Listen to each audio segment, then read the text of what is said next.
Hai, Bismillahirrahmanirrahim. Assalamualaikum warahmatullahi taala wabarakatuh. Bertemu lagi kita pada hari ini. Okey, semua apa khabar? Okey, alhamdulillah semua. Saya harapkan semua berada dalam keadaan sihat dan sentiasa dilindungi Allah selalu. Okey. Baik, hari ini saya nak tanya, kamu dah solat belum? Subuh tadi solat tak? Hari ini kamu ada tolong mak ayah kamu tak? Okey, bagus. Sebab apa saya tanya tu? Sebab hari ni tajuk kita ada kena-mengena dengan apa pertanyaan yang saya tanyakan tadi. Okey, jika kamu sembahyang subuh pagi tadi, alhamdulillah bagus. Jika kamu ada tolong mak ayah pagi ni, contohnya sediakan sarapan ataupun bantu ayah basuh kereta, alhamdulillah bagus. Okey, jadi kita tengok apa pelajaran kita pada hari ini. Okey, seperti mana kamu boleh nampak, okey, kita hari ini akan belajar tentang hadis. Pelajaran yang ke-12, jihad dalam Islam. Okey, yang ni kamu boleh rujuk buku teks muka surat 63 sehingga 68.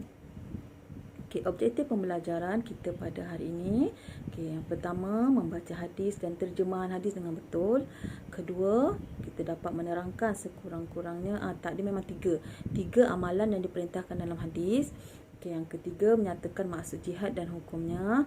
Yang keempat, menjelaskan dua jenis jihad dan keutamaannya. Jenis jihad ada banyak, tapi sekurang-kurangnya kita fokus dua.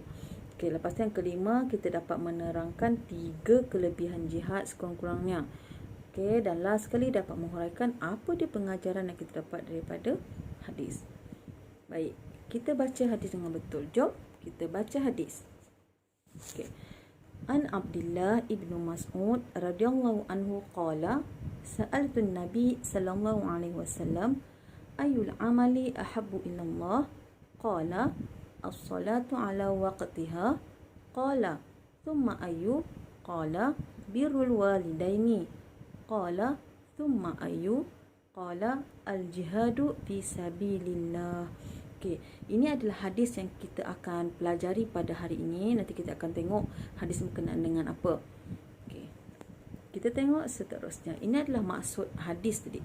Okey, kalau kamu nampak kat sini saya dah highlight yang warna merah tu partner dia, bawah tu tulisan warna merah, garis warna biru tu tulisan warna biru, garis warna hijau tulisan warna hijau, dan garis warna kuning tulisan warna kuning. Tu maksud dia.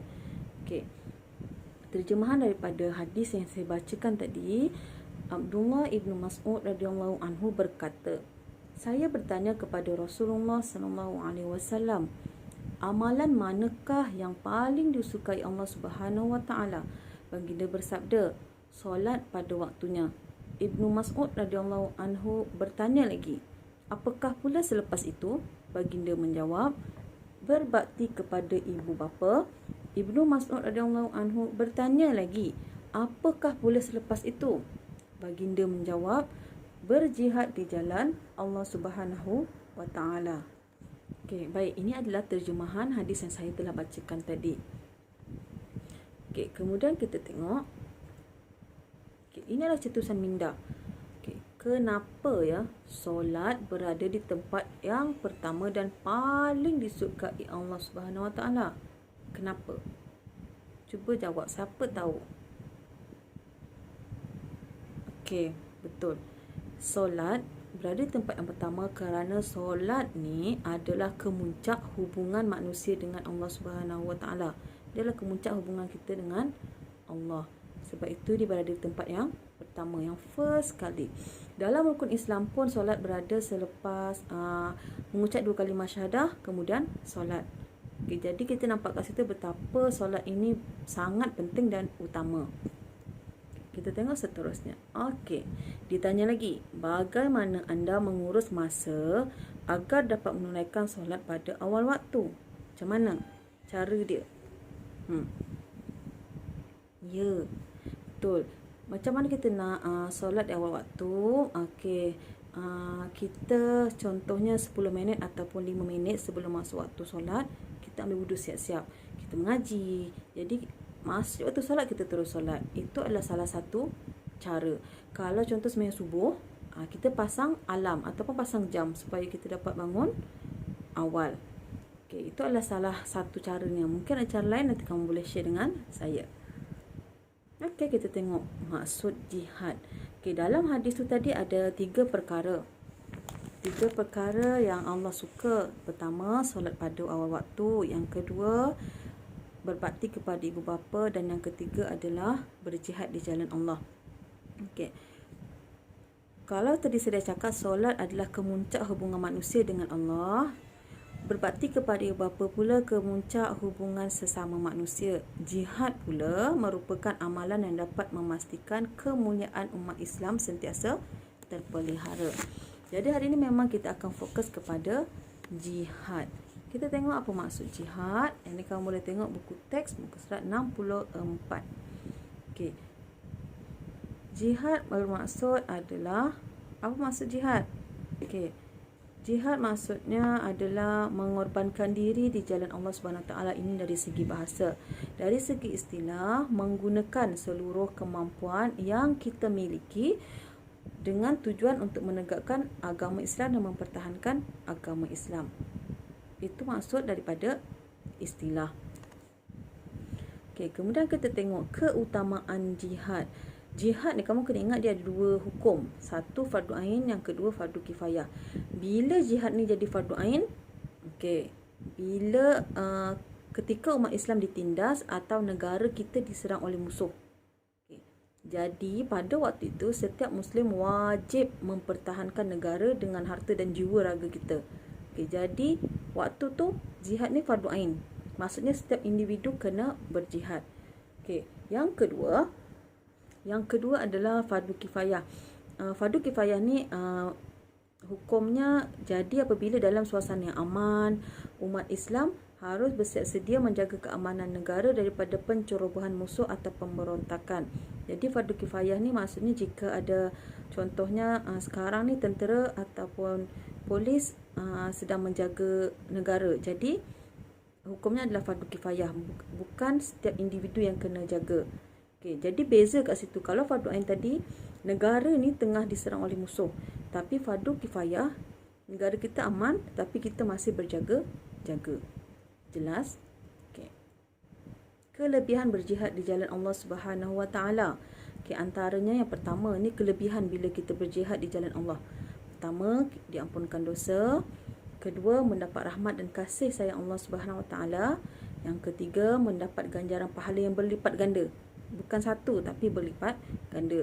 Dan yang keempat, dianugerahkan mati syahid jika ketika kita berjihad mempertahankan Islam, kita terkorban, kita meninggal dunia pada ketika itu, maka kita akan dianugerahkan mati syahid. Kemudian dimasukkan dalam syurga bersama-sama para nabi. Okay, dan kedua, 2, 4, 6. Yang keenam adalah mendapat darjat yang tinggi di sisi Allah Subhanahu Wa Taala. Ini adalah di antara kelebihan berjihad. Ada banyak lagi. Okay. Kemudian kita tengok jenis-jenis jihad. Okay, jenis jihad sebenarnya ada banyak tau. Cuma kita ambil beberapa, jadi saya letakkan dalam slide ni. Okay, jenis jihad yang pertama, jihad ilmu. Okay, macam mana cara kita jihad ilmu adalah bila kita belajar sungguh-sungguh, lepas tu kita menguasai pelbagai bidang ilmu. Contohnya kita pakar dalam matematik, kita boleh kita tahu geografi, kita tahu sains, bahasa Inggeris, kita tahu bahasa Arab, bahasa Melayu. Okay, itu adalah menguasai pelbagai bidang ilmu. Itu contoh jihad ilmu. Kemudian ikhlas beramal dan berbakti. Maksudnya bila kita dah tidak kerja, maksudnya kita ikhlas bila kita melakukan sesuatu. Maksudnya bila kita, contoh jadi cikgu, kita ikhlas dalam mengajar. Okay, yang kedua, kamu tengok kat situ jihad dalam bidang pendidikan. Apa contohnya? Okay, jihad dalam pendidikan ni contohnya bila kawan kamu tidak mahir dalam satu subjek, contoh matematik. Dia tak tahu matematik tapi kamu tahu matematik, kamu suka matematik. Okay, jadi kamu ni berjihad dalam bidang pendidikan adalah apabila kamu membantu dia, kamu kamu ajar dia sampai dia faham, ataupun kamu tolong dia supaya dia lebih mudah faham tentang matematik. Macam mana cari jalan penyelesaian untuk sesuatu masalah. Okay. Yang ketiga, jihad ekonomi. Okey, bila kita sebut ekonomi je, kita akan fikir tentang duit, wang, kekayaan. Ya, betul. Jihad ekonomi adalah bila kita berjihad, okey, dengan mencari kekayaan dan juga kita berusaha menguasai sistem ekonomi, terutama ekonomi Islam. Sebab kita orang Islam, jadi kita nak mengutamakan ekonomi Islam. Okey, yang keempat, jihad dalam bidang teknologi. Okey, apa contohnya? Jihad dalam bidang teknologi, okey, sekarang ni semua kebanyakan kita semua ada handphone, ada telefon pintar, ada gadget tu. Okey, jadi macam mana cara kita nak berjihad dalam bidang teknologi adalah kita menjaga diri kita daripada melihat perkara yang bukan-bukan, daripada melayari web yang bukan-bukan. Okey, jadi kita berjihad, kita cari, kita tambah ilmu melalui web-web yang berguna, bermanfaat. Okey, itu adalah cara kita berjihad dalam bidang teknologi. Maksudnya kita menggunakan gadget kita dengan cara yang betul. Okey, kemudian yang kelima, jihad dalam bidang amar ma'ruf dan nahi munkar. Amar ma'ruf maksudnya kita mengajak kepada kebaikan. Nahi munkar ni kita menjauhi ataupun mengelakkan kemungkaran, benda yang tak baik. Jadi caranya macam mana?